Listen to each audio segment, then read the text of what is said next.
तो कैसे हैं आप सभी लोग। खैर आज हम बात करने वाले हैं गूगल के बारे में। क्या गूगल भगवान है? ये मेरा नहीं, लोगों का प्रश्न है। वो इसलिए क्योंकि लोग जब गूगल पर जाकर सर्च करते हैं आज का मौसम, तो गूगल उन्हें 8-10 दिन पहले का भी मौसम शो कर देता है। आज आंधी आने वाली है या फिर तूफान, कल को बारिश पड़ेगी या फिर सूखा। मौसम की बात 100% में से 90% गूगल की सच ही निकलती है। अगर 10 दिन तक का मौसम गूगल ने जो भी बताया वो सच निकला, फिर लोग कहने लगते हैं गूगल बाबा जिंदाबाद जिंदाबाद जिंदाबाद, गूगल बाबा जिंदाबाद जिंदाबाद जिंदाबाद। अब कुछ लोग तो हमारे देश में ऐसे भी हैं जो कि गूगल को भगवान ही मान बैठते हैं, क्योंकि भविष्य तो केवल और केवल भगवान ही देख सकते हैं ना। क्या गूगल सच में भगवान है? सोचने वाली बात नहीं है। तो मैं आपको बता दूं, गूगल भगवान नहीं है। अब मुझे मालूम है आपके मन में एक प्रश्न जरूर उबल रहा है, अगर गूगल भगवान नहीं है तो गूगल भविष्य कैसे देख सकता है कि 8 दिनों बाद बारिश पड़ेगी या फिर सूखा। तो आज की इस वीडियो में आपका जो डाउट है उसे मैं क्लियर करने वाला हूँ। तो फालतू की बकवास ज्यादा ना करते हुए वीडियो को स्टार्ट करते हैं। देखिए भाई, गूगल के अनुसार जो काम होता है, और गूगल ने यहाँ पर जो है वो खुद लिख रखा है। अब आप इस पेज पर देख सकते हो कि यहाँ पर 4 टर्म्स यहाँ पर लिखे हुए हैं। पहला है पृथ्वी के वातावरण की तस्वीर और डेटा। मुझे मालूम है आपको समझ नहीं आया होगा, लेकिन मैं समझाने की कोशिश करता हूँ। अब ये लिखा हुआ है पृथ्वी के वातावरण की तस्वीर है, यानी कि इसका मतलब है कि पृथ्वी पर जो वर्तमान में जो वातावरण है, यानी कि वर्तमान का जो मौसम है, वर्तमान के मौसम के हिसाब से ही भविष्य के मौसम का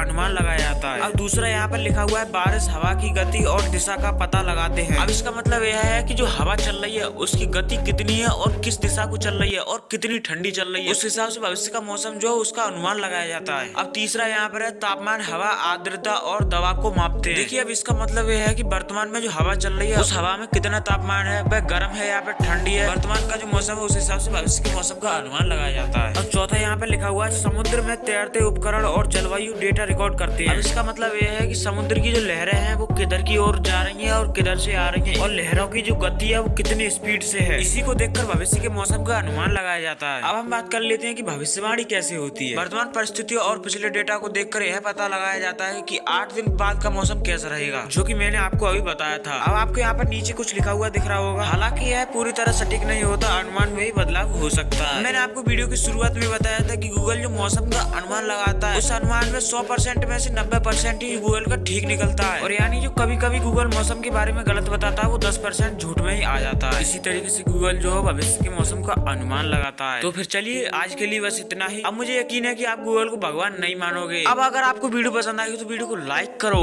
और वो सब्सक्राइब वाला बटन है उस पर बारिश पड़ा हो या फिर सूखा, मुझे इस बात से मतलब नहीं, बस क्लिक हो जाना चाहिए। अब मैं भी जा रहा हूँ, नहा लेता हूँ, 15-20 दिन हो गए सड़ रहा हूँ।